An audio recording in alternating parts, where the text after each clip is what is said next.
Podtacular, the unofficial Halo Universe podcast, presents episode 677, Unpopular Opinions, recorded live on April 11th, 2019.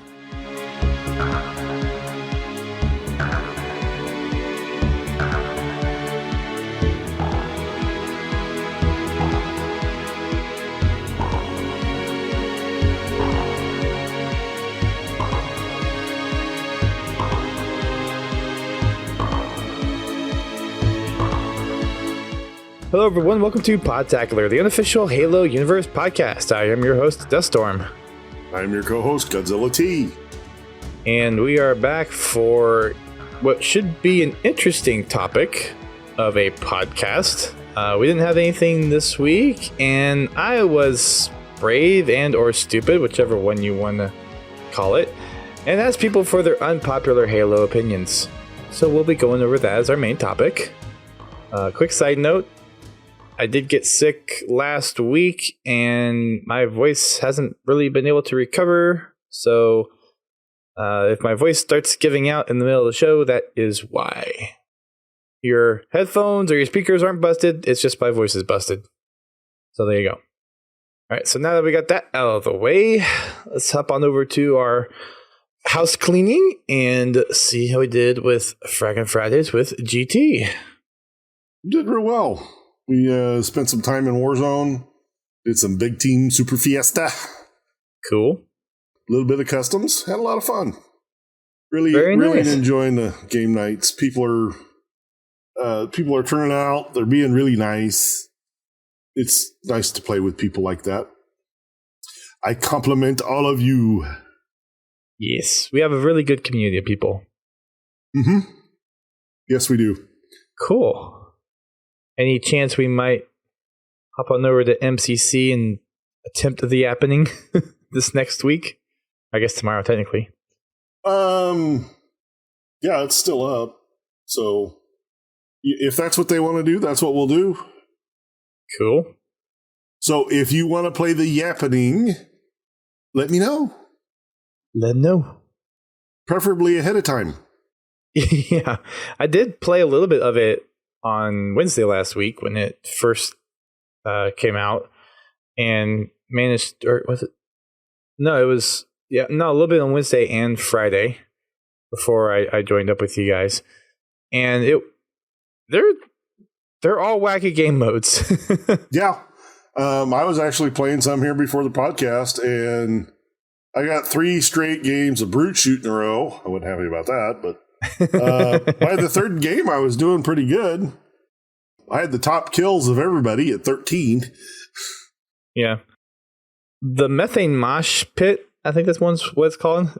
That one took a little while to actually figure out the strategy on how to win that one. But after about 3 or 4 games, finally figured it out. And I'm having a little bit better of a winning streak with that specific game mode now. Well, standing in the hill is a key tactic. Right, but like if people are in the hill, trying to assassinate them is the quickest way to clean out the hill. Yeah. Or punching them out instead of just trying to super combine the needles. I think with the overshield, it must take extra needles to super combine, because I only managed to do it a few times. Yeah, it takes a lot for sure. Even with dual needlers, it takes a long time. Mm-hmm. It really does. Although I hit the magic spot with the needlers in my last game, where they do that rapid fire. You know, in Halo 2, the needlers have 2 fire rates. Yeah. Okay. Yeah, that's right. Sorry. Yeah. Yeah, I happen to hit that magic where you pull the triggers just right and it gives you that super high fire rate. Cool. And that's a lot of fun with bottomless clip. Yeah. I'm surprised the game doesn't actually have as much frame rate drop as I would expect it to have with that many needles. Yeah. Honestly, I haven't noticed any real frame rate drops playing it. Maybe it's because of the dedicated servers. Because I know when we do... Oh, shoot, what's the game we do with the needlers? Team Bubble Bath. Yeah. Yeah, when we do that, it really, really drags. Yeah. Well, and I wonder if part of... And we might have to go into the Halo 3 MCC and test it out, but I wonder if upping the tick rate from 30 ticks a second to 60 has anything to do with helping ease the load off of a client processor so it's not doing that prediction as much. It could. I've noticed that since they've been working on Halo, or the Master Chief Collection, the last time we played it, it was a lot better than the time before. So the game is getting better at handling all the projectiles and everything. Mm-hmm. Yeah, it's a nice improvement, especially over, I guess, like the 360 versions of them had the 30 tick rate. So having them go up to 60 for MCC is a really cool step in the right direction.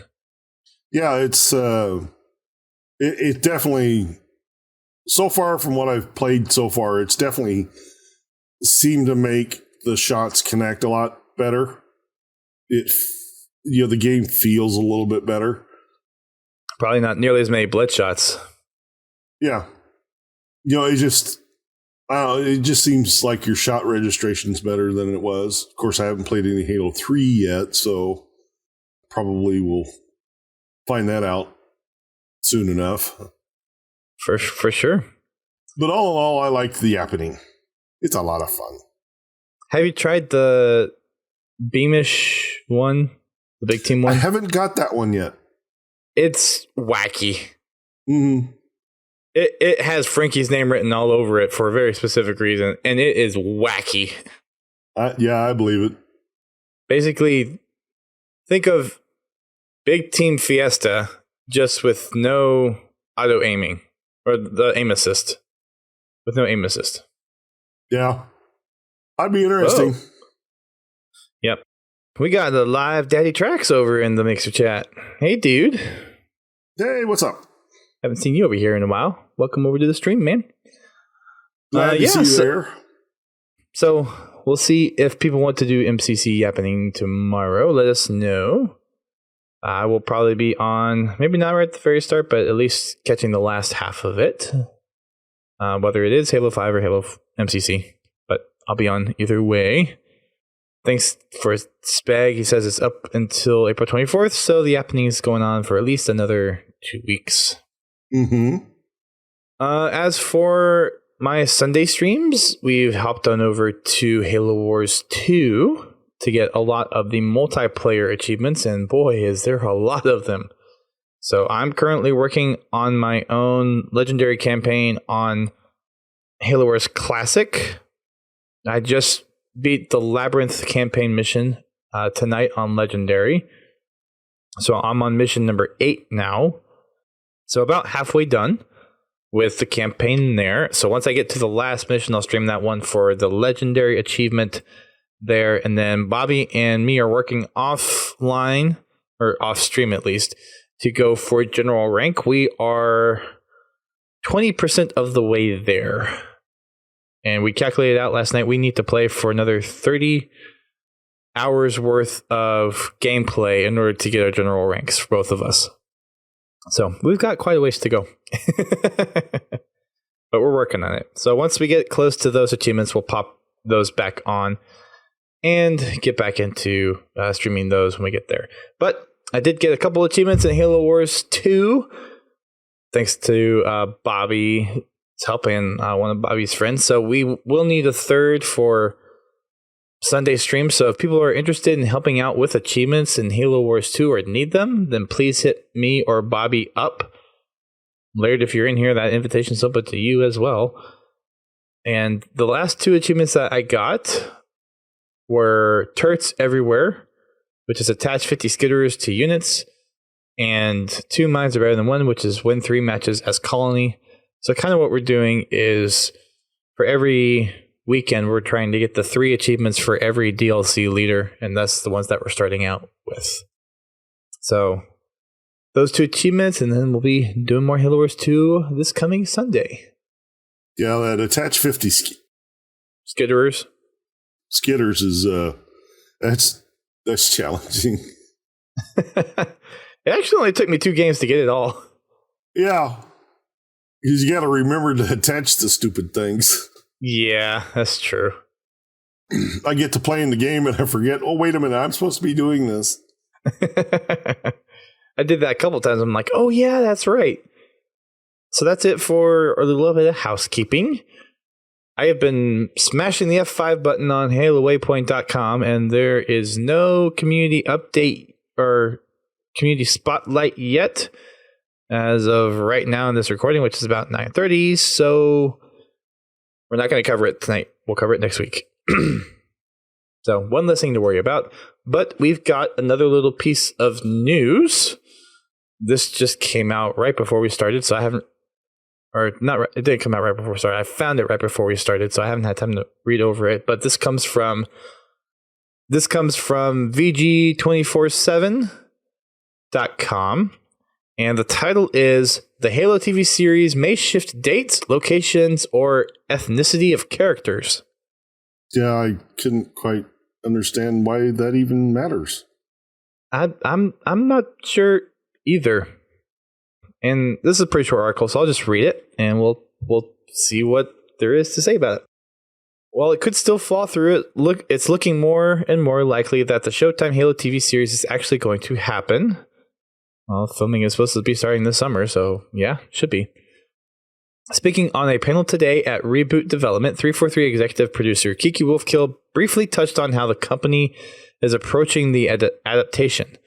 Respecting canon is one of 343's priorities, according to Wolfkill, but not at the expense of doing what makes sense.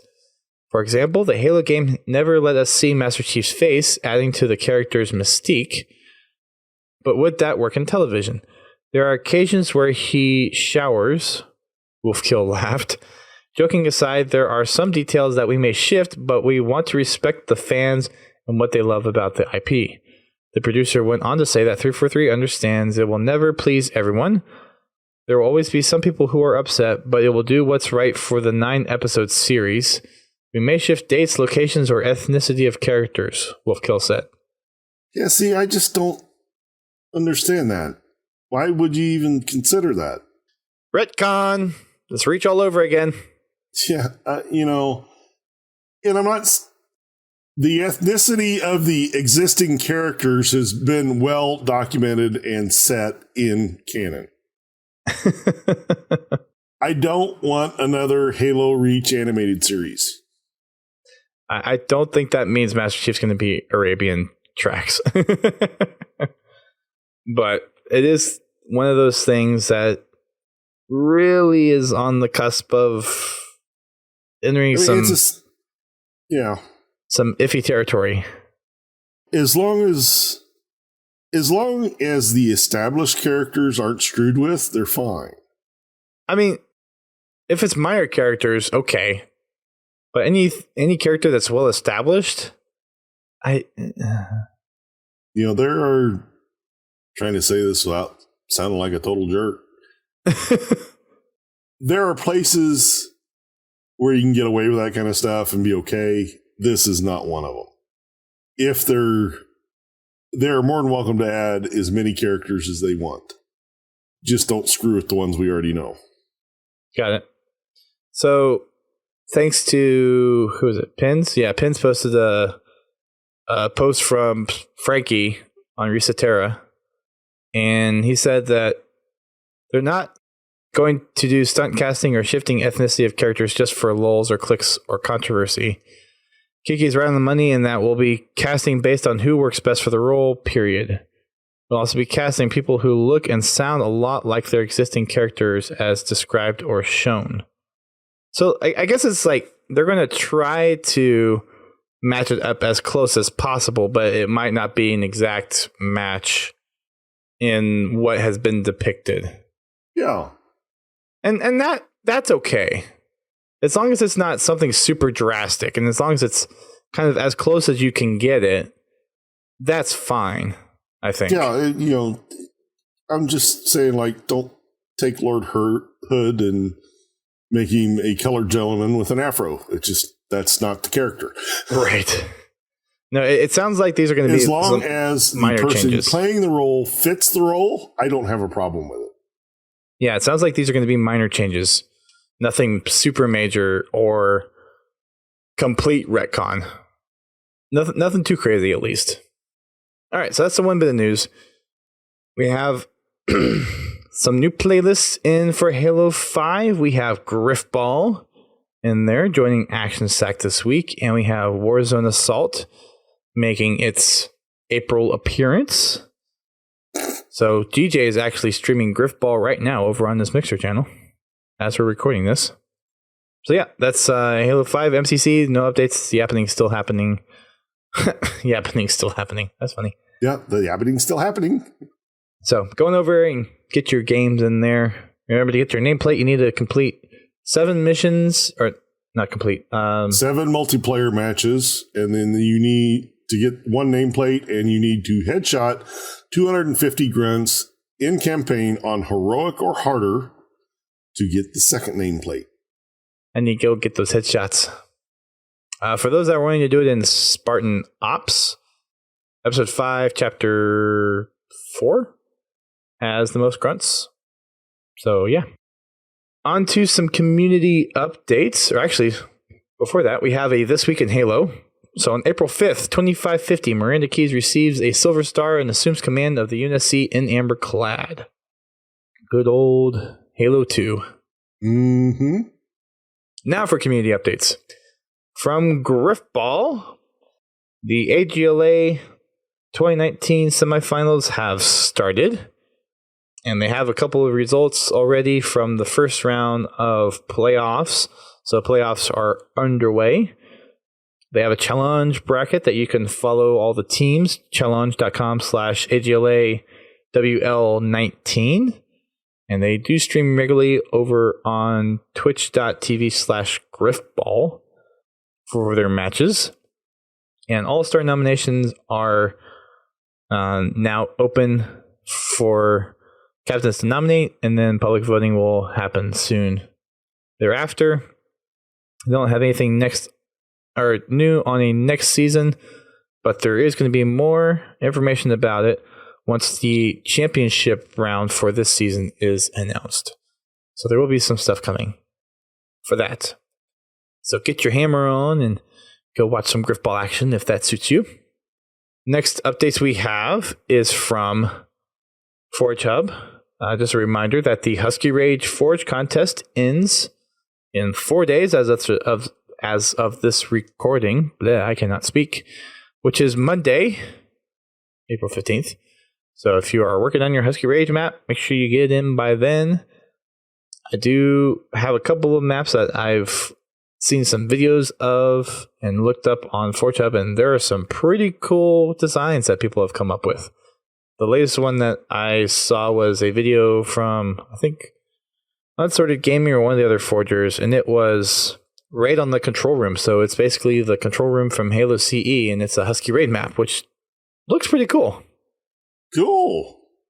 See if I can find the link real quick.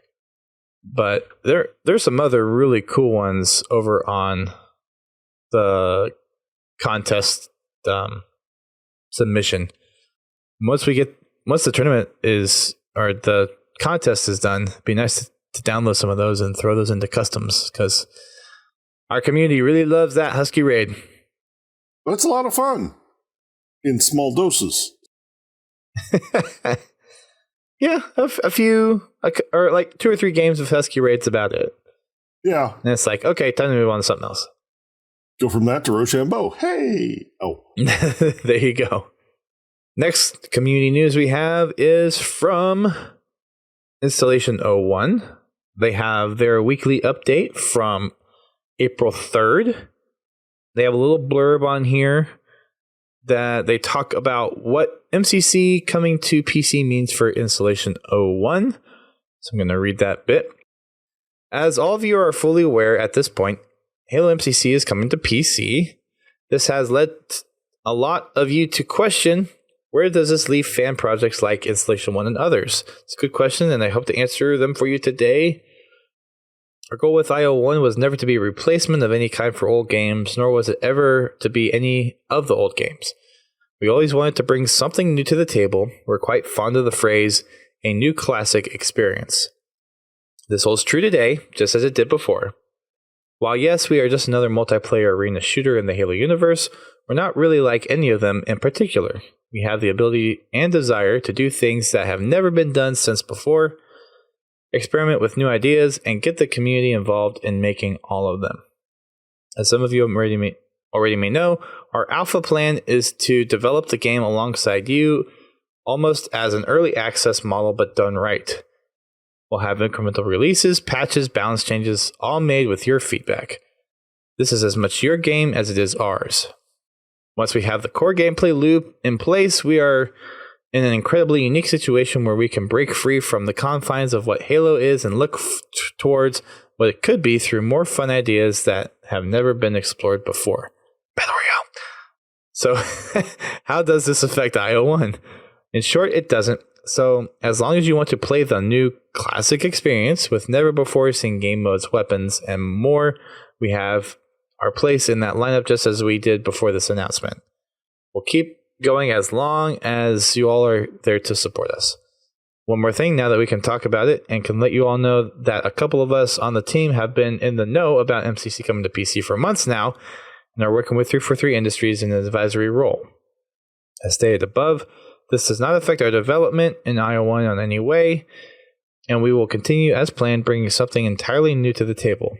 We know we wouldn't have this opportunity if it wasn't for all of you, so please just know that our goal working with 343i is to make sure we support everything that the community wants. Thank you for the continued support, and we can't wait to tell you more. So IO1's not going anywhere, and they can't wait to show us what they have in plan in store. There you go. Yeah, most of the fan-made multiplayers, they have a classic gameplay experience to deliver, but it's also still different.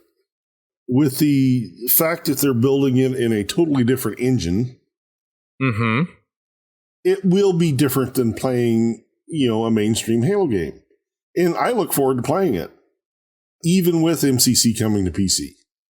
Because, it's a different experience. Yeah, it's like I still have Halo 2 installed. Well, I need to reinstall it since I had to format my computer. I have to reinstall everything now. And I haven't quite got to the games yet. But, I will be reinstalling Halo 2. I can't think of the people that have modded it. Oh, the Project Cartographer guys? Yeah, Project Cartographer version. Because they've done a really good job of getting it to work without all the Microsoft crap in it. Guess what just came out 9 minutes ago? Yeah, I know. But it's... They still have things to offer, so I don't doubt that they will do good. Oh, for sure. There is lots of cool things that being a community game that they can glean on. Now, it's not going to be nearly as fast as development as you would with the studio with millions of dollars behind it, but at least there's some freedom there. And they've pretty much already got the blessing from 343 that they can make this game as long as it's free. Yeah, as long as they stay within, the community guidelines agreement, you're fine. So I'm excited to see what they come up with, because they've been working pretty hard on it, and it's a well fleshed out game so far, and there's still a lot of things to come with it. A couple other things from the update. They have a new flame grenade model, which they've showcased. Flame grenades. Yes, the incendiary grenades. Looks really cool. I really like their design concepts. that they have for installation of one. It's very clean and crisp, and it still feels very much Halo-like. Mm-hmm. They're doing a really good job with it. And they also have a little section below that about some grenade physics and how it works within the Unity engine. So if you're interested in that, then you can head on over and check out the little narrative and some animations that they put together. And then we also got a little shout out of them being over on the podcast. So thanks for the shout out, guys. We appreciate it. Thanks. Appreciate it. Not the 3 hours, but we appreciate you showing up. Oh. Yeah, there were a lot of people on there too, but we appreciate every single one that showed up. They're also looking for some other roles to be filled. Looking for QA testers, networking programmers, VFX artists, lighting artists, sound designers, animators, concept artists, and 3D artists. So if you are one of those and want to participate in making Installation 01 as best as it can be, then head on over to their website and join the team. So there you go. That's our update from IO1. Next update comes from Downfall. And this is their April month update. They have some assault rifle and LMG concepts that they've done. There's also the Operation Kangaroo, which was their April Fool's update that they did. So if you want to learn a little bit about why they did it, they have that update over there. But it basically boils down to there's a lot of Australians on the team, so it was something that kind of made sense to them at the time. And then they have a whole bunch of new team members that they've added to their team. They have Kern, who's a co-art director. I'm Murray, programmer. Bell, 3D modeler. RT3 Films is animator. Alexander Tarr, marketing. Scoop 96, programmer. And 5 new concept artists. T-Burgers, Mr. Wiggly Womps. How's that for a name? Sammy T, Fists of Fury, and Dax. And they are still looking for 3D modelers, programmers, audio engineers, and animators. And they also shouted us out about the podcast. Yay! Yay! 2 for 2. Next one we have comes from Sons of the Prophets. They have a few Twitter posts that I pulled to highlight. So the first one is an ORS class heavy cruiser that they're testing out with some updated weapon effects. They have a little screenshot to go with that on their Twitter page and a little animation. So they have basically little plasma bolts coming out of it. Next one is a ship unit pictures with more information. So this is the UI where you hover over the ship types on the bottom. And I still need to play this mod with them and kind of get a feeling for it. But they said they're working on updates to ship unit picture to turn it into a more useful source of information. Mouse over and left click will each display info about the ship that is invaluable to understanding its role and use. So basically, if you select the ship and then hover over the ship icon, there's some information about the ship that pops up. So that's a pretty cool addition there. And then the last one is a new ship that they've been working on since 3 for 3 was kind enough to share some cleaner looks of the Hillsborough class destroyer. So they have some model mock-ups, which they posted earlier today. So that's some new content there. And then we also, believe it or not, have some new content on Operation Trebuchet. And this comes from their Discord. I don't know if this is posted anywhere on Twitter or not. I didn't bother to go look over there, which I probably should have, but oops. But some of the news coming over from them is they have a version 0.20, which will be released on April 14th. This update will include the complete replacement of all Zero's assets and the removal of longsword and frigates from the mod. So this kind of goes back to the one, not fiasco, but issue that came up around Operation Trebuchet. Any pre-existing missions should still load properly, allowing mission makers to edit them and remove the deprecated assets. Obviously, missions that rely heavily on the frigate and their long turret will still require significant edits. Our hope is that this will prevent most disruptions to content creators and group leaders. We appreciate you guys' patience and understanding as we resolve this.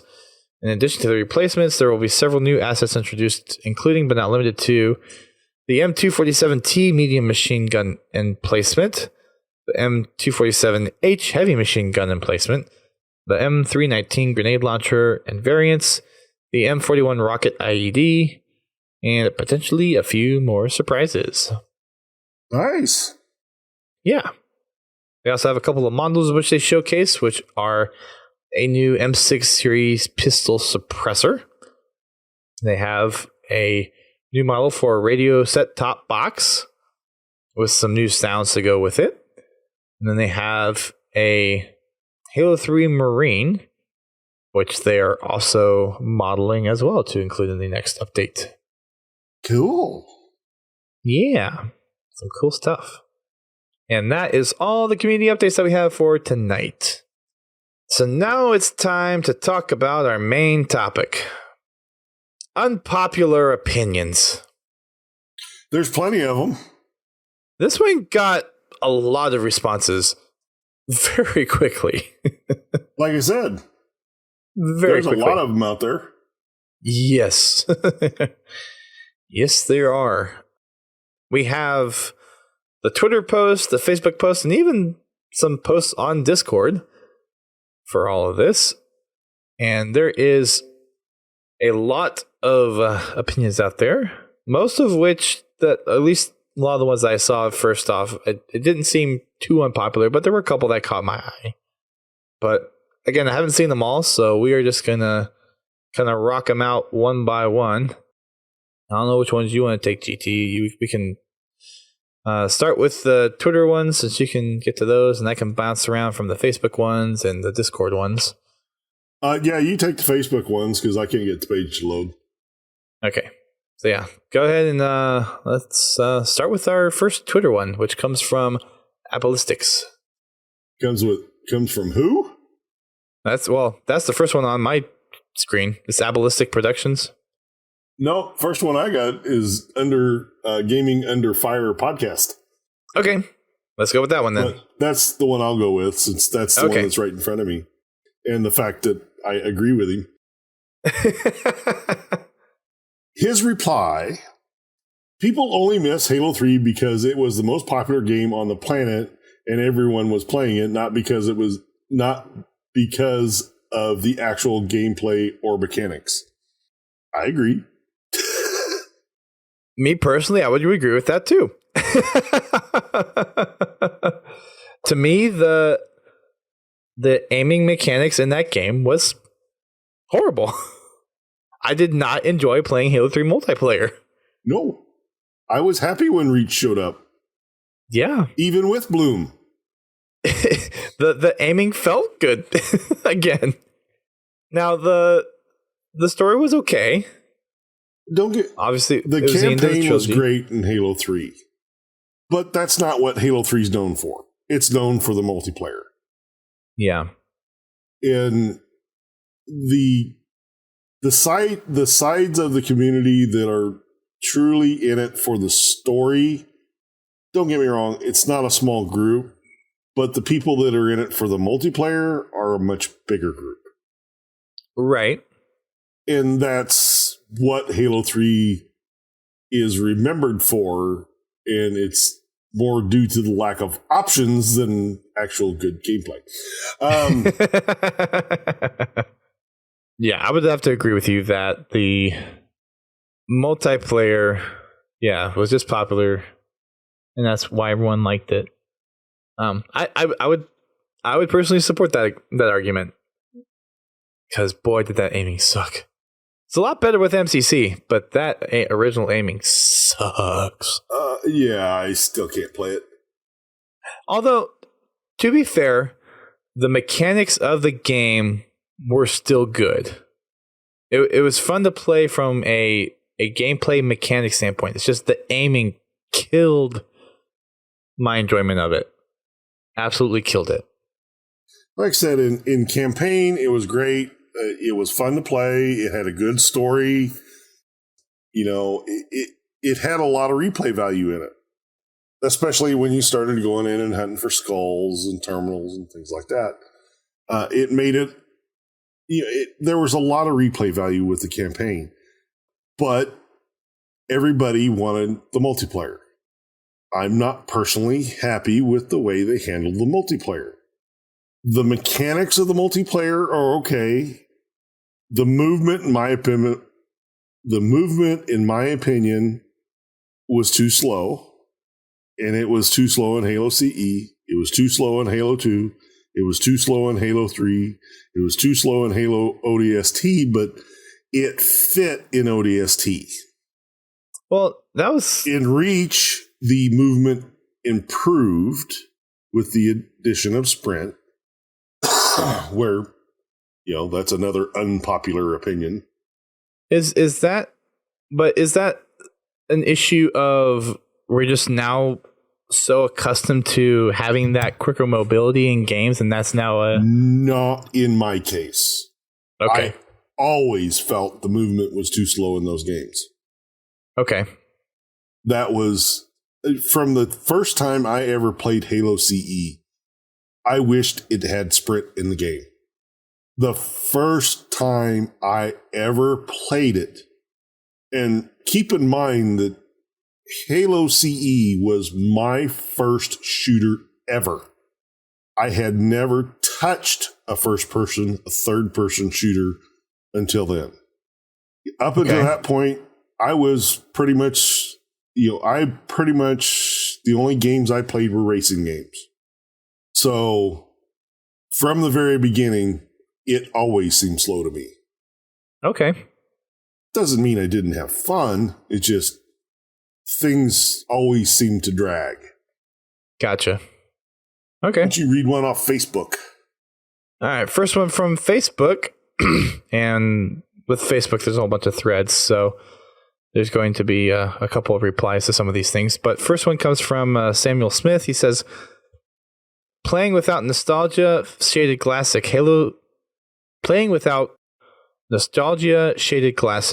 Halo 5 has the best multiplayer in the series. I agree. And, I've stated it before. And then Taras, or Late Night Gaming, he says, playing without nostalgia shaded glasses, Halo 5 still isn't the best multiplayer in the series. See, that's just it. Everybody is harping on Halo 5 about its gameplay, and they always compare it to the earlier games. Well, guess what? You're playing it with the nostalgia glasses on. The game is fun, and this is my opinion. If you don't like my opinion, fine. Another reply to that thread from Ryan Bell. The gameplay is for sure the best in the series. Customization, though, the best for that one belongs to Reach. Yeah. And then someone responded to that Rob Hayes. HCS stopped playing Halo 5 because it was too much awesome. Maybe. Well, I think it's too much awesome for two teams to keep winning the title. Yeah. I think part of it is they wanted to move on to focusing on something else. Oh, sure.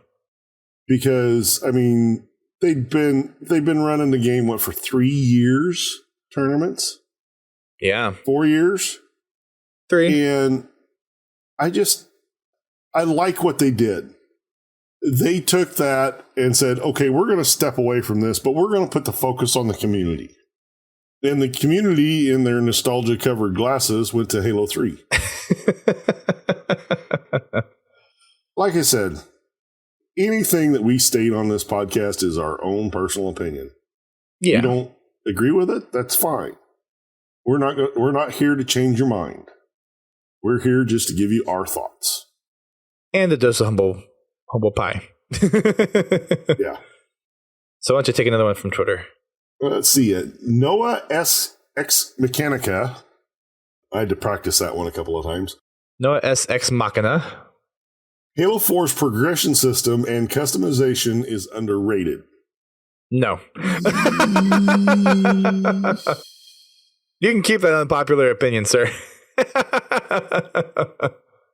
I don't think it's underrated. Customization in Halo 4 was okay.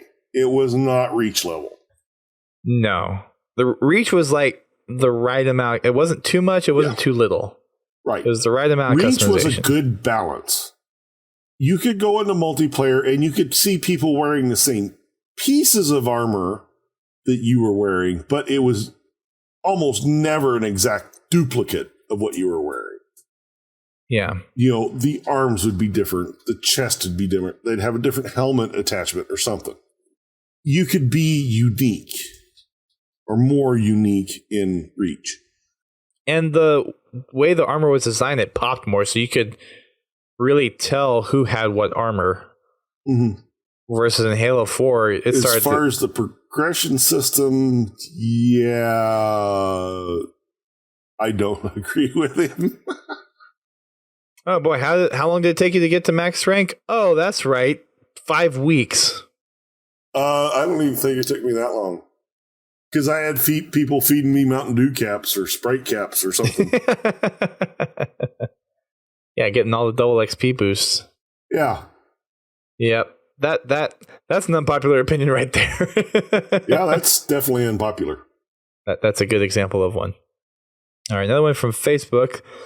I got 2 from Max Peterson. He says, Halo 4 has a great campaign, and ODST sucks. Ooh, those are fighting words, man. So, Halo 4's campaign, I've heard people say that they like Halo 4 campaign in spite of the whole book fiasco part. And most people's opinions, at least most people within my friend circle, yeah, I think Halo 4's campaign has there's a lot of people that either really don't like it or really like it. There's not a good bell curve in the middle of like Halo 4 story, if you read the novels, was great. Yes. And that's the caveat that he puts in there. Besides the fact of the extra reading, even still, Halo 4 had a very good story. It just, if you didn't read the previous material, it took some catching up. Right. You didn't get it by the end of the game, in most cases. ODST and 4, it's a toss-up between me and which one is my favorite. Because they are both really good stories. For the ODST is great for the people that aren't involved in the external fiction, because it's all confined right there in that game. The story is. And the story is about that ODST squad. It's not necessarily about the greater story of the Halo universe. It takes part in it, but the story is about those ODSTs. I feel like if you put ODST's campaign on its own and Halo 4's campaign on its own, the experience for me for ODST drastically outweighs every other campaign that we've gotten from any other Halo first-person shooter game. By far. As far as Bungie games, ODST was their pinnacle achievement. It was their best story of all the games they did, including their current games. But I cannot agree with ODST sucks.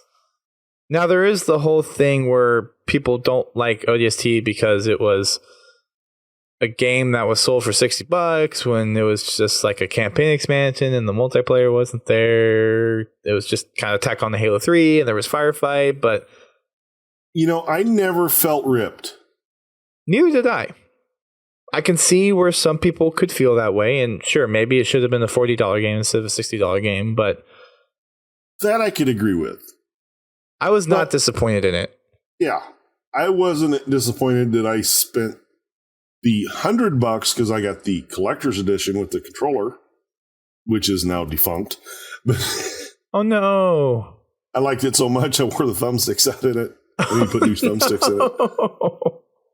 It's a trophy piece now. Decorative piece. Because I doubt I'll ever take it apart to put the thumbsticks in it. Right. But yeah, I did not feel like I got ripped. Yeah, agreed. All right, let's see from Twitter. Before you hit on that, I wanted to hit on a couple of replies to. Oh, okay. His because there's a couple of, again, this is Facebook, so it's a lot different than Twitter. I guess not really. There's a lot more replies on Facebook threads than there are on Twitter. But Chris Lamb replied to his Halo 4 comment. Good story, character development, and emotional depth regarding the Halo 4 campaign. And then Samuel Smith says that is a wrongfully unpopular opinion, meaning that you are right and everyone should know it. That's regarding the Halo 4 is a great campaign. And then Sean Fothergill replies to his ODST sucks comment with, you mean those guys who dropped from the frigate with Chief, and Cortana says, could we possibly make any more noise? Best cutscene ever. Uh-huh. That ranks right up there. So but you can't stick it's better, though. That's a good line. I need to add those to my virtual bot to self. Note to self. Add this line. You needed to be triggered by like all caps or something. There are some of those all caps one in there for the RVB ones. No, I mean you need to have Virgil trigger that one if somebody types in all caps. Oh. As a response. Huh. That's an interesting idea. I have to see how. I don't know how possible that is, but it's possible. I have to change the way my bot currently works a little bit, but it's possible. Because right now it responds to commands. It doesn't just scan everything. Okay, next one for Twitter. Go ahead. I'm going to butcher this, probably. I can help you out. Javrich, I believe it is, posted, the post-O'Donnell soundtracks are extremely strong and distinct. That's cool. I will agree with distinct.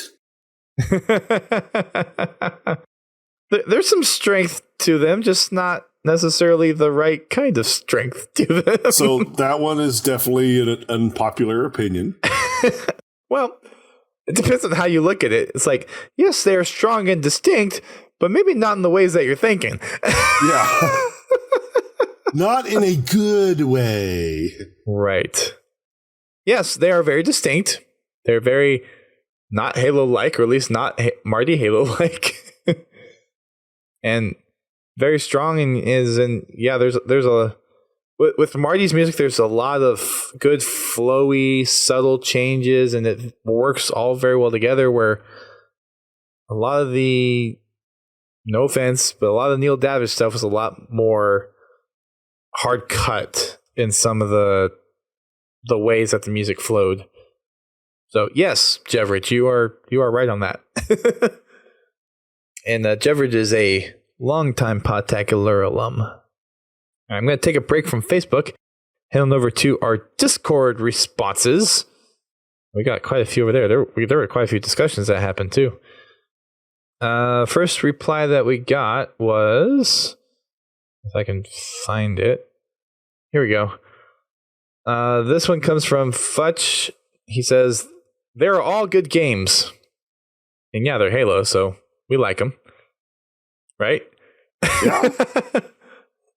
But even amongst all good games, there's got to be some bad apples, right? Burton Strike. Oh.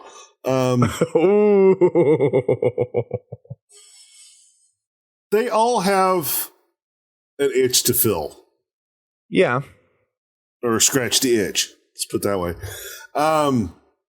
Pin says Spartan Strike better than Reach. It's up there. It's not too bad. That one could go either way, being popular or unpopular, depending on how you attack the question. Define it, yeah. Halo 4, for me, is at the bottom of the list for the first-person shooter games, as far as my favorites.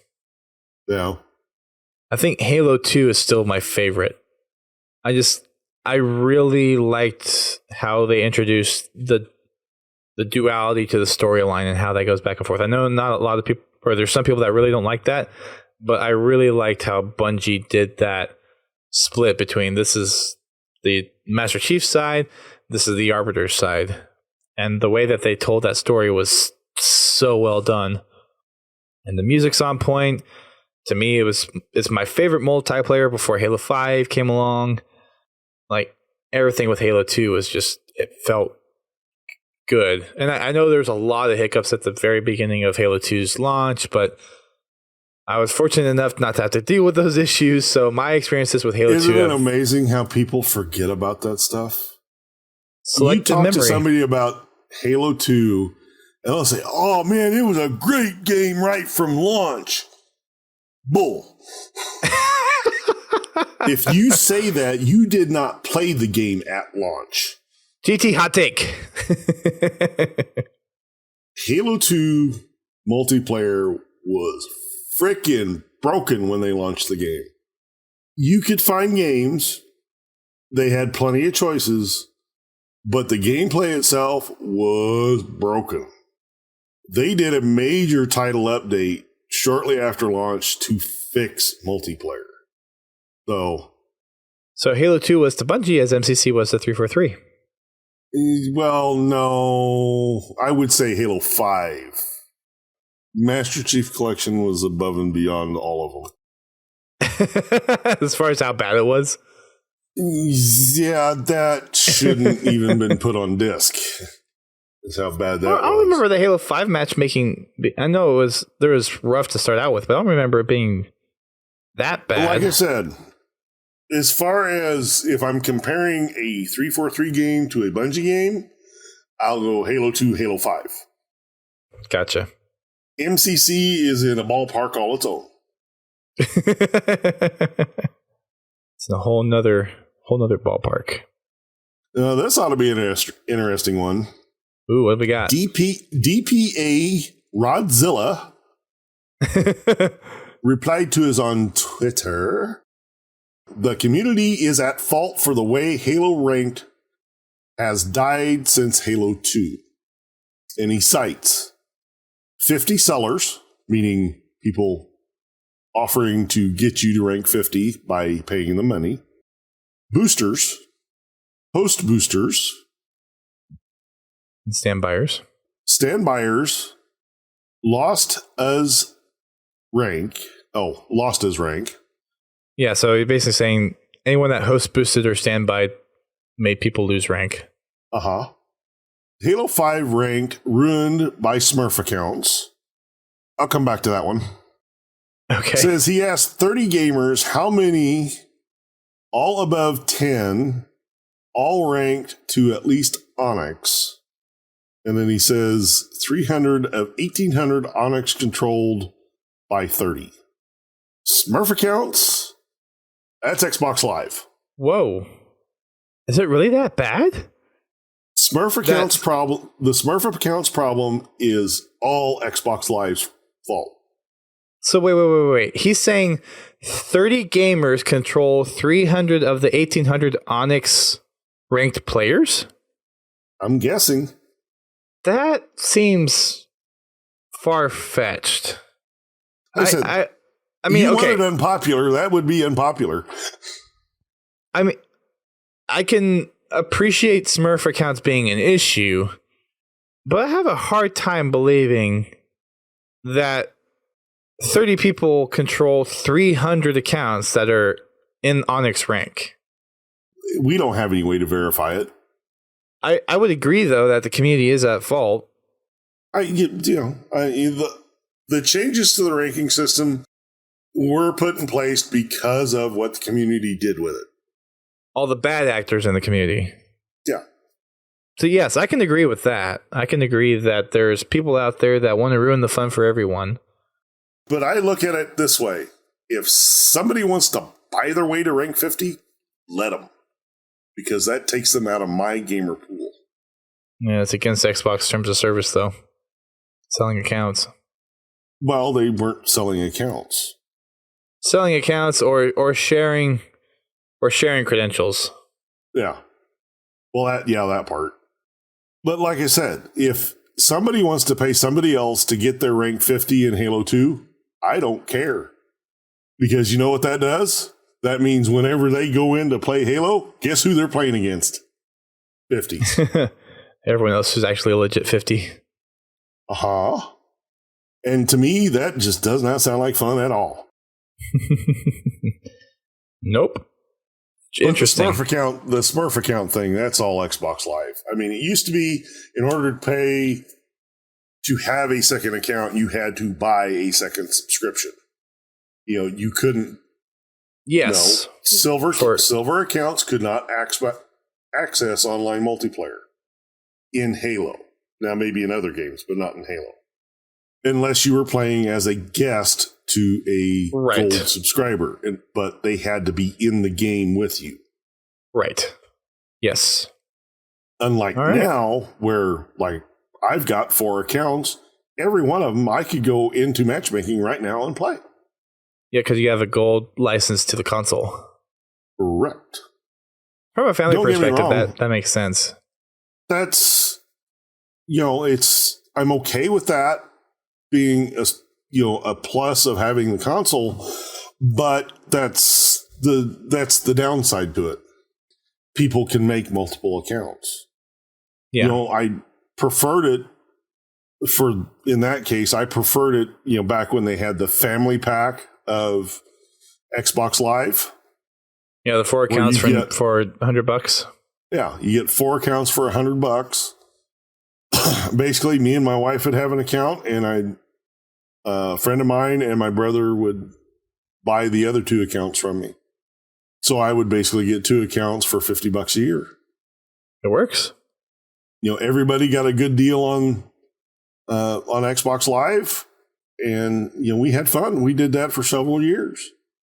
And then they changed it, and they got rid of the Family Pass, which really irritated me. So it's actually gone? Yeah, you cannot buy it anymore. Oh. Because it's not required. Because anybody signed into an Xbox where their profile is on an Xbox that has somebody that has a gold membership and they select it as their home Xbox, they can go to any other Xbox and still play. Yeah. So you're saying that replaced the family? That replaced the Family Pass, yeah. Gotcha. Okay. Got it. Now, I don't know if there's a limit to how many of those accounts you can have active on a console at once. I don't think there is a limit. Yeah, like I said, I don't know if there is one. Yeah. Well, anyway. All right, next one from Discord is from Pins Halo. And I guess this is kind of similar. Well, it's the same one as Max Pearson on Facebook, so we'll just skip over it. But he says Halo's 4th story is the best one out of all the games.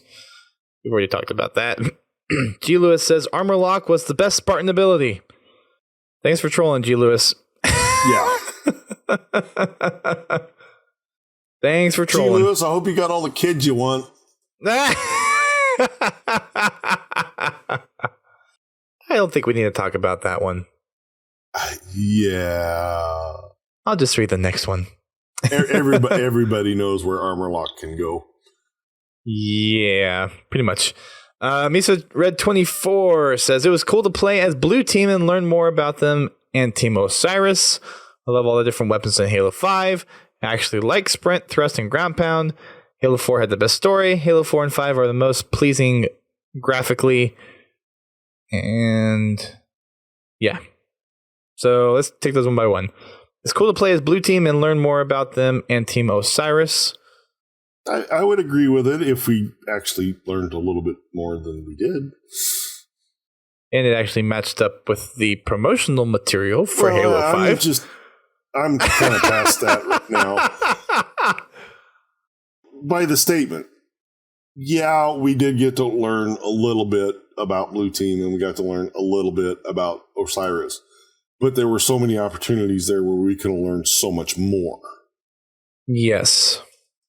There's a lot of wasted opportunity. They treated all the characters like we've known them for, throughout the entire series, where, the only character that we've known that long is Master Chief. This is kind of another... But yes, I can see that one would be an unpopular opinion. Yeah. It's not exactly a Halo 4 situation, but it was one of those things where a lot of people, if they had read the books, they already know about Blue Team, but it was 343 trying to introduce Blue Team to everyone, and it's just a cut of, oh, here are these new Spartans that John knows. And it's like, they could have done a little more of an intro to that, maybe? They could have done a lot more development throughout the game with Blue Team and also with Osiris. Osiris is just, well, Locke was just a joke. And it was just the way they wrote the character. Unfortunately, yes. Where, like, with Buck, he was in another game. But, even with Buck, they could have done a lot better with him. Even though he is he is an established character. What was the next part? The next one was, I love all the different weapons in Halo 5. I mean, we love our Super Fiesta. Oh, yeah, we love our Super Fiesta. So I wouldn't say that one is an unpopular one. But in normal multiplayer and matchmaking, yeah, there's a lot of weapons in there. Like taking the I'll call them Warzone crazy versions. Right. You've got, 13, 14... 15 different weapons in the sandbox, like base weapons? Well, you have weapons from 3 separate races, and each race has a weapon that fills a particular role. You have pistol, assault rifle, precision, or basically DMR, shotgun, rocket launcher, and sniper. Those are the 6 base weapon classes that every species has. And with most of those, you have 3 versions of each. Well, I'm talking about like the non-variants. I am talking about the non-variants.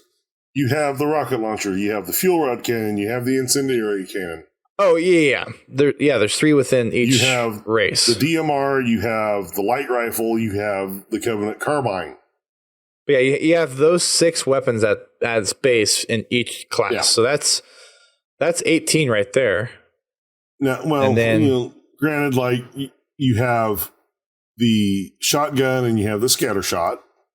There's nothing in Covenant. So, but yeah, it's like I said, most of the different weapons have 3 different versions that you can have in an instance of matchmaking. Well, I put the Needler in with a shotgun kind of thing. Yeah, I'd probably put the Needler in with an assault rifle, but we have the plasma rifle already.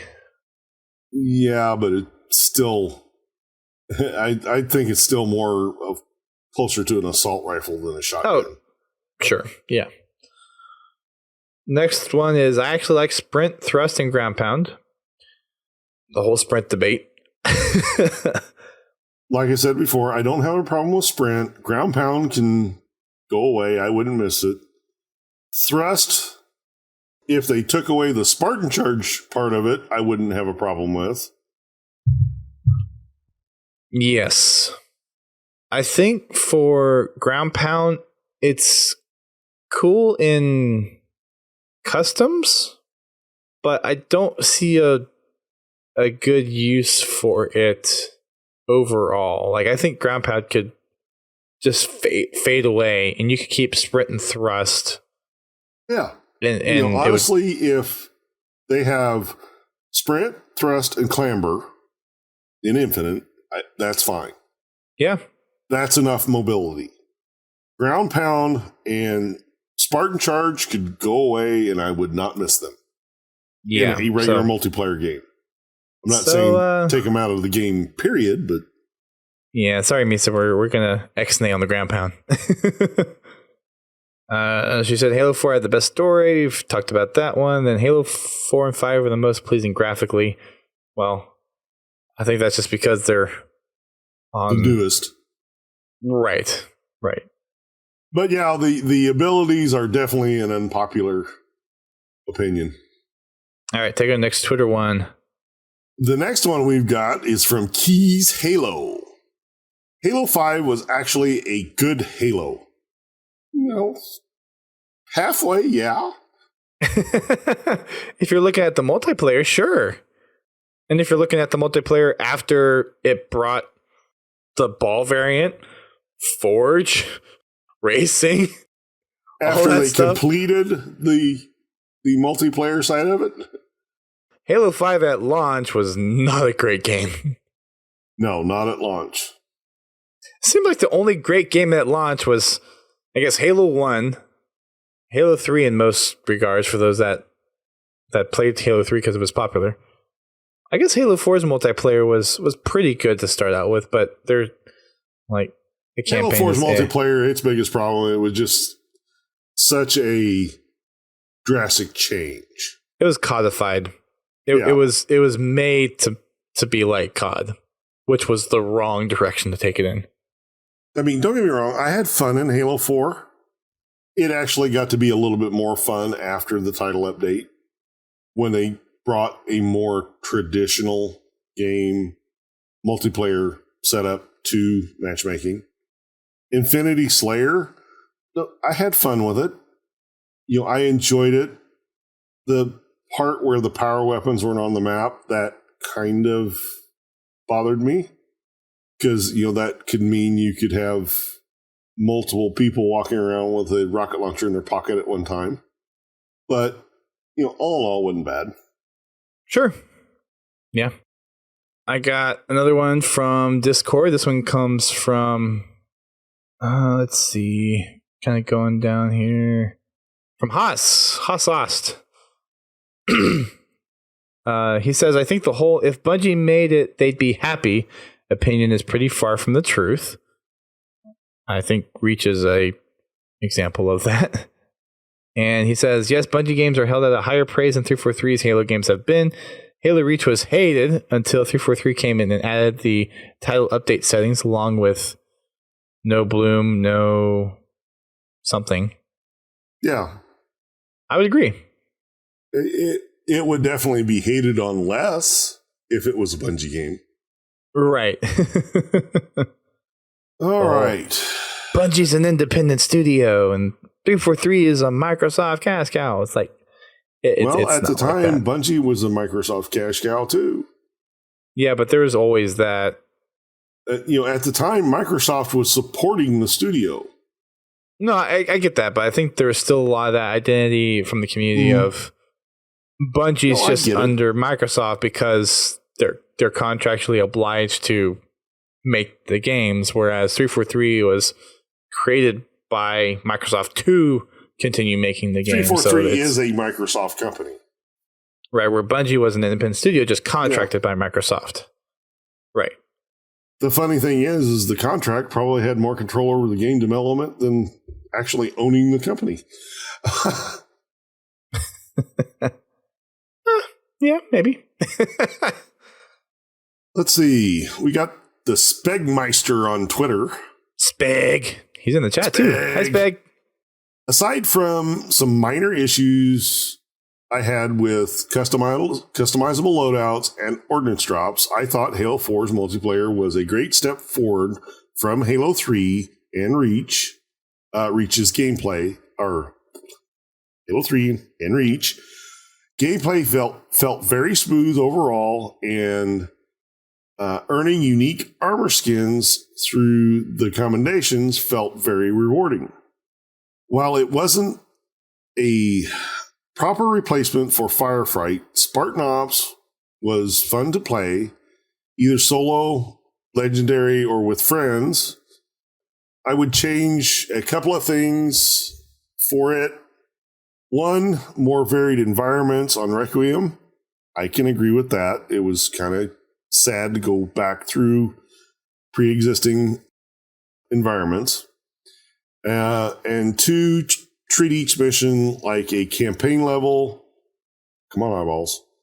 With more smaller engagements. I think he's kind of half and half there. I'd agree.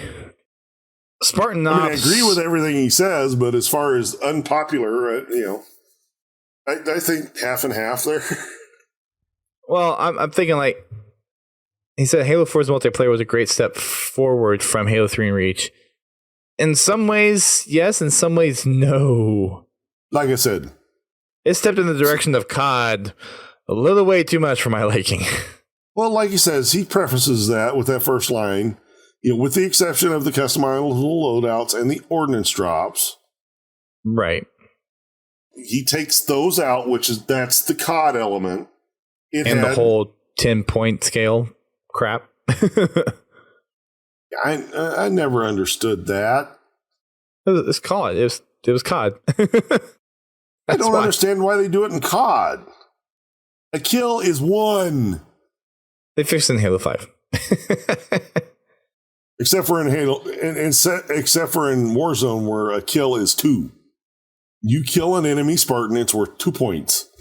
Well, there's some other scoring in there too, so it's yeah, a little bit of a different system. I will agree with the Spartan Ops stuff. I would say with how they did Spartan Ops, it probably would have been a little difficult to do more varied environments on Requiem without making it be more to pay, because we got all 10 episodes for free, basically. Like I said, it's something I would have liked to see. I understand why they didn't, because it costs money to make new environments. Right. And they did make some new environments for the second They did make some new environments. The deal with me is some of them, they use the environments of a previous mission over. Yeah, it didn't, for me, break the experience too much. It didn't totally break it, but it would have been nice if you would only see this environment once in the series. Sure. I understand they're on a Forerunner installation, and there's going to be spots where it all looks the same, because it's the Forerunners. They only have one palette, gray.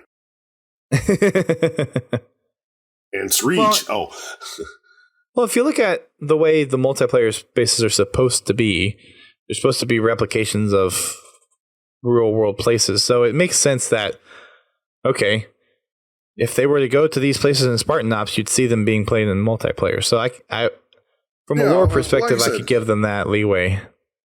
Let's pop back over to Facebook. We got one from DJ. He says, this week's topic is to toss all the try-hard salty opinions out the window and just have melee only campaign with hammers and swords.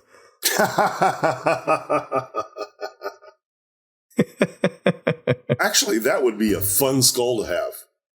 What? Just have the skull turn on makes the it skull and that's what happens. The only only hammers weapons and swords? are melee weapons. Sword and hammer for the entire level. And then you have to beat the Warden Eternal while you're doing that. No. Oh my gosh. Oh jeez. Doing that on Legendary would be painful. That would take a whole new level to Mythic. Oh my gosh. That's Griffith. Griffith. Oh my, I'm not even, okay.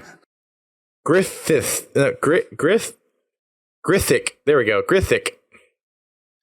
Can we break dust tonight? Almost did, yeah. That, okay. Thanks, TJ. That's actually a really good idea, is what I'm saying. It's an interesting idea, yeah. I don't necessarily think that falls under the unpopular opinion section. It's more just a DJ crazy idea thing. No, I'm thinking if that idea was actually out there, it would be a popular idea. 343. Among certain groups, sure. DJ. He's got some good ideas for skull things. Anyway. Let's head on over back to Twitter. We got Skylar McCrae. The extremely minimalistic art style of Halo 5 almost ruined the game for me. I think they did it just for higher FPS, less details to render. But I really wished it had the grungy, grimy style of the original trilogy. Multiplayer environments that look like they were made from Play-Doh.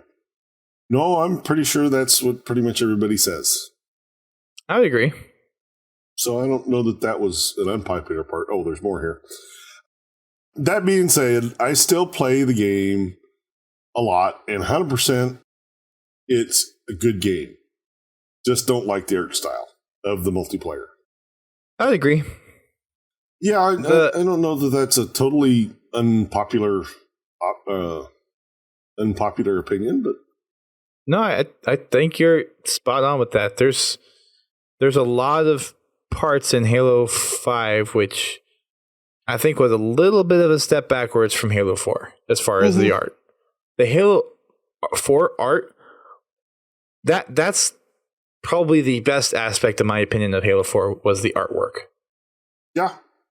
The visuals of Halo 4 were absolutely stunning throughout the game. And on a 360 to multiplayer, it was always impressive to see what they could get out of that 360. Yeah. That was on 360. Mm-hmm. I remember the first time that I played the Mission Requiem, where you come out of the cave and you're greeted with this bright sunshine and all these Forerunner buildings. Off in the distance, you're on a cliffside, and it blew me away. It was vibrant. Yeah. It looked great. Halo 5 never really gave me that. I mean, the graphical detail was higher, but they didn't put the detail in the maps. Just the fine... the stuff that makes it look lived in. It's there. I mean, what's there looks great, but it's a great picture, but it doesn't invoke any kind of feelings. Not like the first time I walked through that tunnel and, saw this vast landscape. The first time I loaded into Haven and, came up Mohawk Stairs and looked out across the map. I forgot I was playing a multiplayer game and got killed. It's stuff like that. Halo 5 did not do that. But Halo 5 does have solid gameplay. But we've been over that a couple of times now. Yeah. No, I think you're spot on with it, though. There's a lot of aspects of Halo 4, the art style in there that just hasn't really been hit on any other game. Now, Halo 3 had a good, clean art style for 360 at the time, but Halo 4 just kind of took it to the next level. Yeah. And I think with Halo 5, there was so much trying to make it so clean and so pure that kind of missed the whole natural, real life aspects of some of the art. I think that's kind of the piece that they missed. Yeah, I think it was more because the game got rushed. Because of some decision someone made. And they didn't take the time to do the detail work like they did in Halo 4 or, like was done in Halo 2 or Halo 3. Well, Halo 5's starting to look pretty good, or Infinite. Yeah. From what we've seen so far. Let's see. Next I'm kind of reserving my opinion until I see actual gameplay. Sure. I mean, the engine demo was at least very promising in what it showed. Well, it shows what it's capable of, but they did that with Halo 3 too, and the Starry Night trailer that they had for Halo 3 looked absolutely awesome. Was that in-game? That was in-game, yes. I thought that was rendered. I didn't think that was in-game. No, that was in-game. Well, that was... let me put this... not in-game, in-engine. Right, that's what I meant, yeah. Huh, I didn't know that was an engine. I thought that was... Okay. Next one we have engine demo. Okay. Next one comes from Ace, and he says, The absolute bottomless line is hype for hype's sake isn't worth it. Look at the product, determine if that's what you want. Oh, that's a response to Haas's thing. Never mind. Well, it's a valid point. Yeah. Just, in the whole aspect of kind of just Don't in line with what you were just talking about. Yeah. Don't buy a game just because of the hype. There's going to be plenty of suckers like me that'll go out there and buy the game. Wait for our opinions. Because we love Halo, so we're the first ones to buy it, and then you can determine based if you want to buy it based on our opinions. All right, so this one comes from CAA. It's not a game-specific one, which we were asking for, but there's only like one of a couple that were off topic, so I'll include it anyways. He says, despite all the complaints, the Kilo 5 trilogy has a lot of cool stuff in it. It doesn't mean, however, I find it perfect, and will say some stuff can get too much in it. I guess like too much detail. Yeah. What we're talking about. Well, just finishing reading the Kilo 5 trilogy myself, I enjoyed it. Yes. I liked how they took basically right after Halo 3 and kind of expanded upon what they were doing in the universe. Kind of how like Bad Blood, which I'm reading right now, which I'm already through about a third of it. How they're extending after the Halo 5 story. I really liked that, and I mean, for a spy novel set in the Halo universe, they did really well.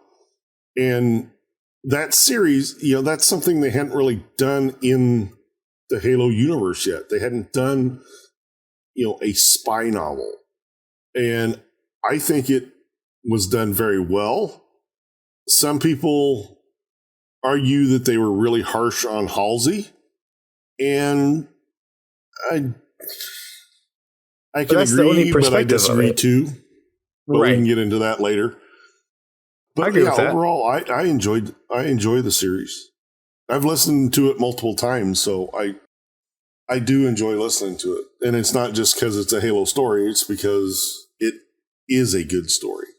It's a great series, and the teamwork that was built around this concept of Kilo 5. I mean, finishing the book, it was like, I want to see what their next story is, what their next piece is within the fiction. And the only thing I know is Saren Osmond shows up in a cutscene during Spartan Ops. So I'm kind of curious, like, where's Kilo 5 now in that whole concept?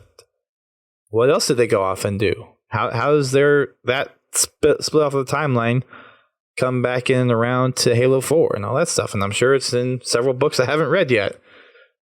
But the way that it was written, I really latched onto, for me personally. I honestly enjoy it more than I enjoy the Forerunner trilogy. The Forerunner trilogy is just really hard to read. The first and the last book are fine. That middle book, it's just mind-numbingly long. It does a lot for the story, don't get me wrong, but that second book is just so hard to get through. Yeah. And, the last book, for people that are current, know about the payoff on that, so. Sorry to be a pain point. I'm just going to read this reply from Fetch to CIA's comment, and then I'll wrap up all the Discord ones. He said, I think the weakest parts of the Kilo 5 trilogy weren't Travis's choices, but the stuff 343 foisted on her. Only one of the books was really about the characters introduced. The other two were taken over by table setting and cleanup. Still good stories. I thought they were.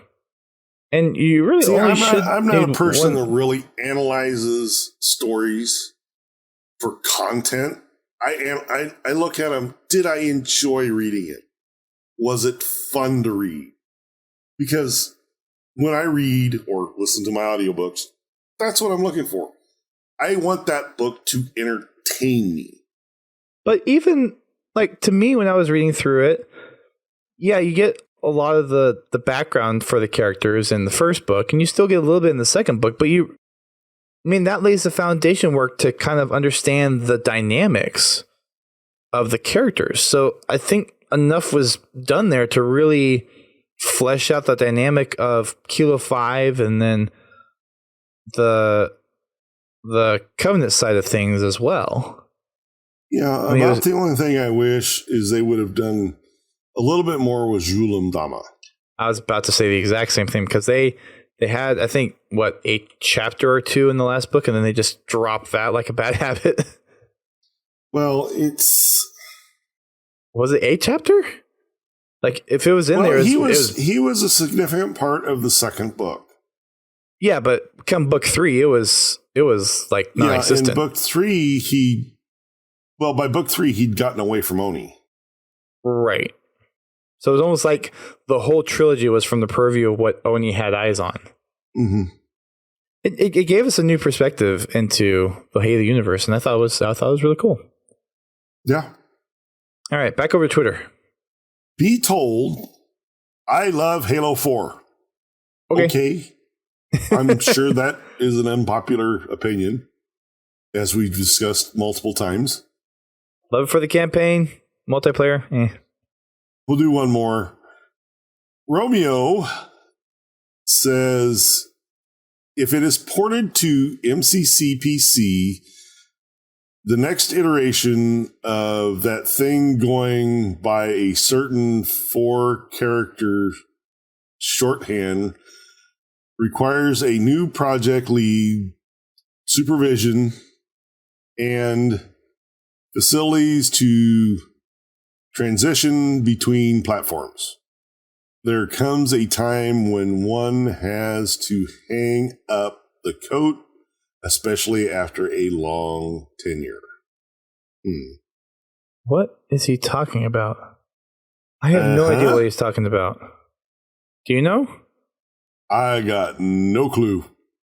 Next iteration of that thing going by a certain 4-character shorthand requires a new project lead supervising and facilitating its transition between platforms. Does anyone in the chat knows what? No, everyone in the chat's clueless as well. Okay, next one. Go ahead and read the next one. Go ahead. I'll move on to the next one. R93 Sniper. Utility weapons are bad for the design of the series. No weapon should be usable in any role. So I think he's kind of touching on the fact that you can use the Halo 5 pistol in any situation. In most, yeah. Yeah. I mean, I do agree with him. The weapons do need to fit a role. And the roles need to be more clearly defined. Yes. And yeah. I think when Halo 5 launched, the roles seemed to be more defined than they are now. Yeah. To me, it just seemed like I would more often than not pick up weapons on the map, where now I tend to just kind of hang on to the pistol. Unless, I happen to get a hold of a power weapon. Right, like a sniper or rocket. Okay. We'll do another one from Facebook. This one comes from Mr. Kevin Hurd himself, Mr. Halo Collector. He says, Halo needs a tech upgrade, more of a hard sci-fi edge to it. Needs a tech upgrade, more of a hard sci-fi edge. Like, more Star Wars, Star Trek-ish type stuff. Laser weapons instead of guns. But I think that's some of the appeal to Halo, though, is there's some commonality in the modern day, and then there's kind of that futuristic with the plasma and everything. I think that's Halo's style. I would agree that would be an unpopular opinion. Exactly, yes. I think actually Halo has a good balance between stuff that we understand, that we know, and the sci-fi stuff that you're like, yeah, no, not really, type stuff. So he's in the chat. He says combat is old for 500 years. I think that's part of Halo's alluring factor, though. Mm-hmm.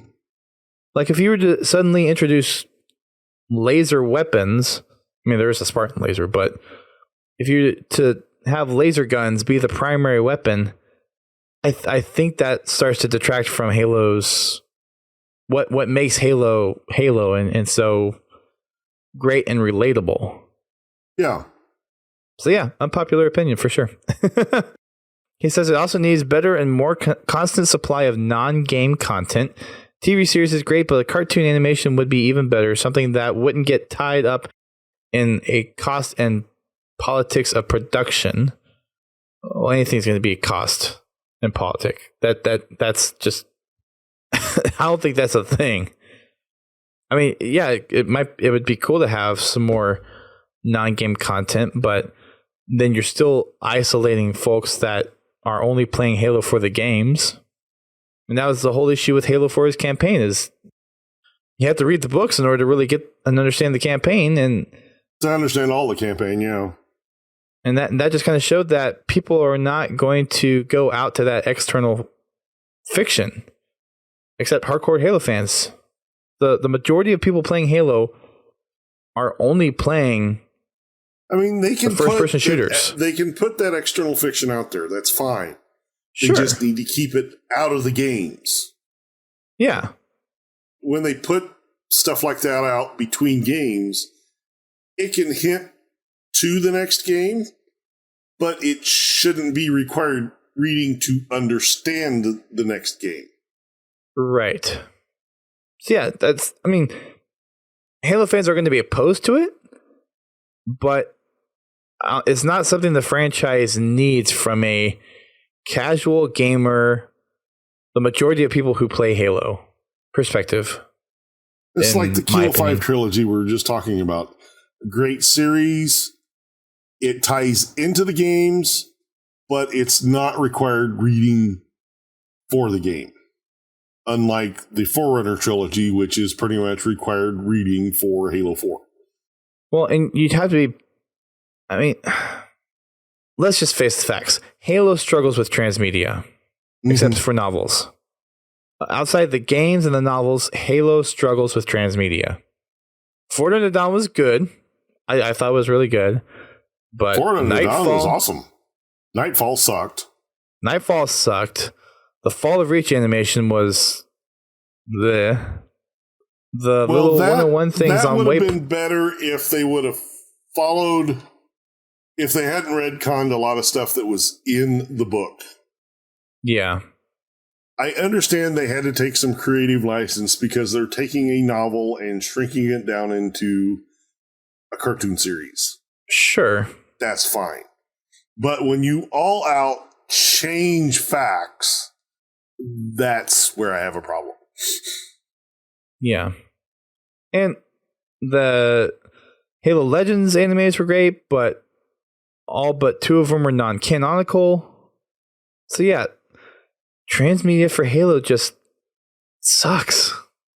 Well, honestly, they're still kind of getting their feet wet in that department. The Halo books have been around since the beginning. The transmedia stuff, it's still a new thing for the industry, or, for this universe.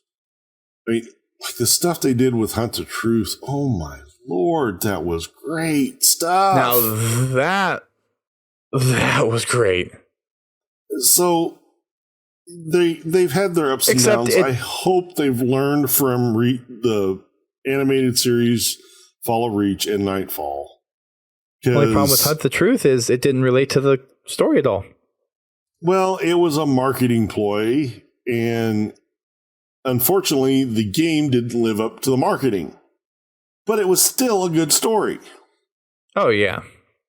Yeah, the transmedia it's rough. It's rough. I agree with Collector. I would like to see some more stuff out in the ether between games. As a Halo fan, yeah, more stuff out there it's always cool. But saying it as long as it's not tied into the games, I don't care. Well, even if it is tied to the games a little bit. Not required reading to understand the story of the next game. Well, it's almost like let the game be able to stand on its own, but have some of the stuff be able to enhance certain aspects of it, kind of thing. Kevin finishes off saying 343 should make a deal with Mega Mattel to give Halo the Lego treatment. Just not toys, but everything from clothes, books, videos, and games, just like how Lego produces mixed products with other franchises. I would agree. I've been thinking about that, and it would be cool if that would mean that would probably mean they would have to in their, well, I guess if they did it themselves, they wouldn't, in their relationship with Mega Constructs. No, he's saying keep it with Mega, but just have Mega do everything that Lego's doing with things like Star Wars, Pirates, Batman, all that kind of stuff. But the thing is, Mega's company isn't like Lego. No, they're not. They don't have all that extra media outlets or all the other kinds of stuff that Lego has. That's just not their company. And you're not going to have one studio been around forever. Oh, Mega Constructs has been around, or Mega has been around for, well, Mega Mattel has been around for quite some time too. Yeah, but Lego's always has been around a lot longer. I mean, I just don't think you're going to have one studio fund that. If you hold one of those bricks in your hand and you show 100 people, how many people are going to say Mega Constructs and how many people are going to say Lego? Just about everyone's going to say Lego. Exactly. And it's not a fault of Mega Constructs. They're just new to the game comparatively. Well, I know they've been around for a while. And honestly, Lego bricks are a lot better than Mega. They fit every time. Mega does not. Mega is not snug. I mean, it's cool that they have the different molds and the way they do the little figures. I love the way Mega does the figures versus Lego, but Lego bricks and pieces are significantly better than Mega. Significantly better. But of course, there's only so far they can go without infringing on patents. So, right. Let's see. We got Nick on Twitter. Halo loot and shooter, please. Yeah, that would be an unpopular one. So, Borderlands cross Halo? Or like Halo cross Destiny type thing? Yeah. A Halo themed Destiny. Yeah, that's called Destiny, and it didn't do too well. Or, well, it did well. It's not Halo. Just people don't like Halo 5. You do that with Halo, and you will have riots. I think. Leave that to the narratives, because they do some of that whole like fringe, the front, UEG, like people pirate stuff, and you have the jackals that are basically space pirates. So that's in the novel. So leave that in the novels. That's my take on it, at least. Yeah. I'm going to read this one from the Twitch chat, just because it's been sitting here for a while. Assassin Red 42 says, for me, every Halo from Halo 4 to 5, I felt like 343 has been doing the same thing that Bethesda did with Fallout franchise. They're trying to make the game more their story rather than using the existing lore, I think I meant to say, which is causing them to sacrifice other aspect in the games. I think that's partially true. Yeah. 343 has definitely been making it their game. And it's their right to make it their game. I don't know if it's... There might be some aspects that are sacrificing, but I think definitely in Halo 5, it's more of a trying to modernize the game within the gaming environment with first-person shooters. I don't think they're purposely trying to sacrifice any one fundamental piece that makes Halo Halo. It's just the challenge of adapting it to where gaming is today for a first-person shooter. But no, I think you're on point. The one thing that Halo needs to do is stay relevant. I've been playing Halo for 20 years, pretty much since it launched. And I am relieved with the changes in the gameplay. It's fun. I mean, to me, it's the best Halo since Halo 2. Yeah. With Halo 1 and Halo 2, they almost felt identical. Halo 2 did feel a little different. Halo 3 was a drastic change in the wrong direction, in my opinion. Halo Reach brought it back into more of something I like to play. With the addition of sprint and some of the armor abilities, not all of them.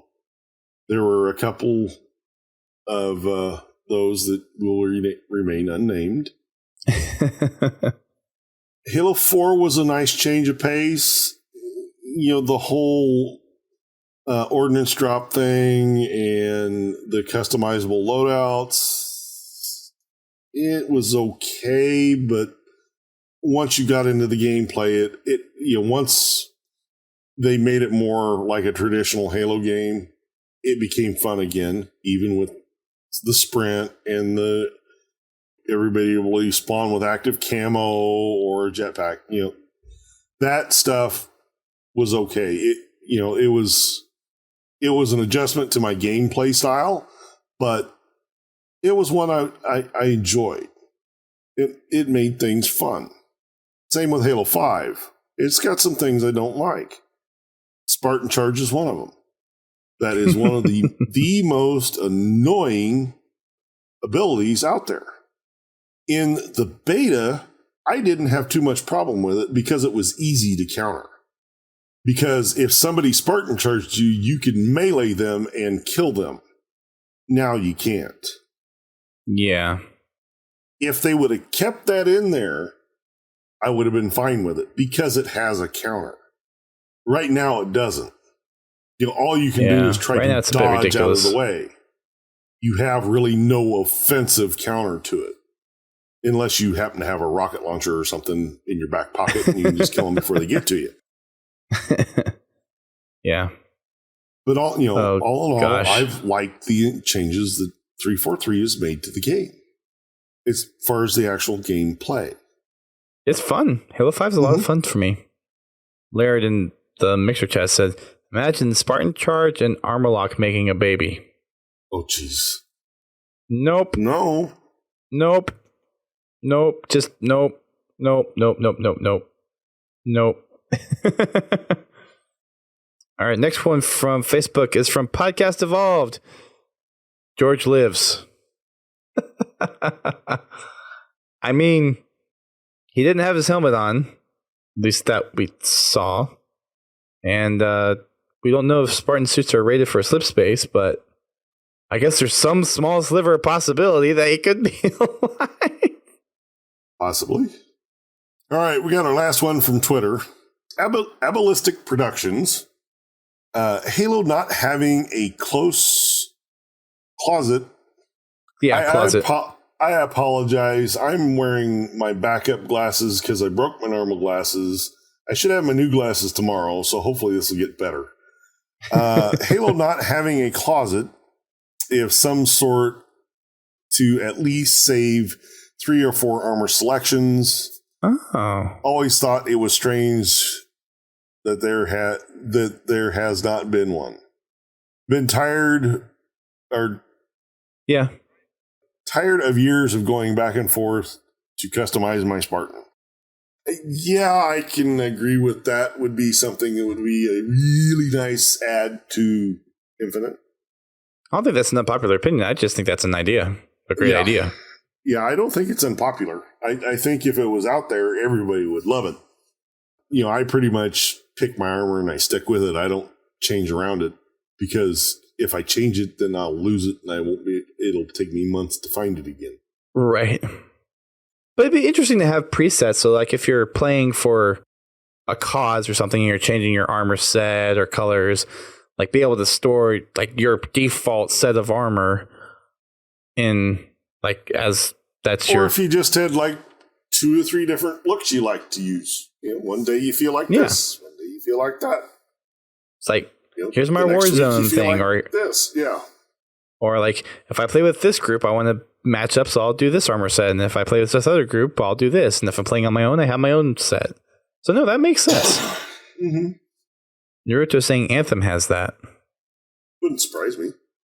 All right, back over to Facebook. We got Ben Turnbull. He says, this one should probably come with a warning. SWAT is crap. I always felt it took away from what made Halo special.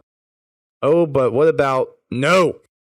Other game types usually still retain Halo's core values, while SWAT just seemed like it was trying to make it play like everything else. Yeah. I wouldn't say like everything else. I think it's just getting to the fact of there, like every other shooter has some kind of SWAT mode or has SWAT capability, because all your military shooters is basically one shot to the head, so it's kind of filling that same similar role. I like it because it's a good change of pace. I can change, I can play something different, but still play the same game. It's like playing customs. Yeah. It's a popular game mode. Mm-hmm. I mean, when I'm going back when they were handing out stuff, well, I still do this actually, but whenever I do my 10 placings in Halo 5, I go to SWAT. Well, the reason, I go in is because the games they're quick. They actually help me with my aim. Yeah. I'll go in if I have time, and I'll play a few games of SWAT before, I'll do a game night or something like that, just to kind of warm up. It is sweaty. Most of the games I play, they usually come down to just the last last minute or so kills going back and forth. But it's a fun game type to just kind of goof around in and warm up. Yeah, I agree. So, yeah, I'd say it's probably a little unpopular, but I could see where you're coming from. I think it's a valid opinion. Not game breaking, but yeah. Next one comes from Calvin Wilkinson. He says, ODST is the most interesting game. I wouldn't say that's an unpopular opinion. No, I think most people like the campaign. They've shown time and time again change. that they've loved Firefight. Yeah. So no, I think a lot of people would agree with that. Next one comes from John P. Schatz. Not my opinion at all, but Halo 5 is a good game. We've talked about enough already. Ben Turnbull comes back and says, Reach was good. Okay, it's looked upon more fondly now, but this would have been controversial circa 2010. True. Yeah, we talked about that again already. With those nostalgia glasses on. Right. We got two more here, and then I think that covers everything. Mike Rogers says, the Flood is the worst, most overrated enemy in the series. He's just being facetious. Or feces, whatever. I can't say. Facetious. Facetious. And then Sean Fothergill replied to him, we haven't heard from the Flood in 12 years. I missed them. That's not true. We saw the Flood in Halo Wars 2. You were here. Oh. We saw the Flood in Halo Wars 2, so it hasn't been 12 years. Maybe for the first-person shooter games, but we have seen the Flood. I would say the Flood, maybe in Halo 3, lost some of its allure, but definitely in Halo 1, the Flood was... I don't know, they were pretty terrifying in Halo 3, too. But, granted, that's the third game you fought them, so the initial shock had kind of worn off. Right, there wasn't really much new to it, I guess. Nothing that really kind of reinforced their threat as an enemy, I think. And then the last one comes from Late Night Gaming again.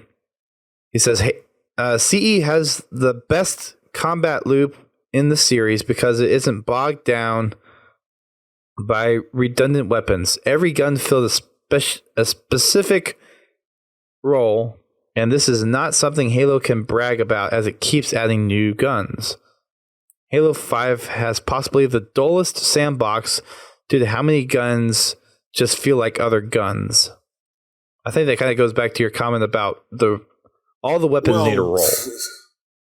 Yeah, and that's something that Halo CE really didn't do that well.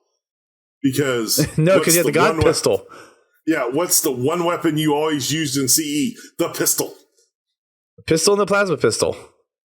The only time that changed, it was on flood levels. It was a shotgun and AR. Shotgun for the combat forms, AR for the popcorn. Pretty much, yeah. That is the only thing that really changed. Even playing CE on Legendary, you didn't even do anything with, I think I would pick up a plasma rifle on Legendary just to break shields, but I still had the pistol. I rocked pistol and plasma pistol because the plasma pistol in Halo C actually does some decent damage. You could rapid fire that on a Grunt and Elite and take it down pretty quickly in Legendary. Like I said, I usually grabbed a plasma rifle. It just seemed to take the shields down quickly enough for me, so I never really messed with the needler or plasma pistol unless that was all that was there. Yeah. Because, I see where he's coming from on, there's so many guns in Halo 5.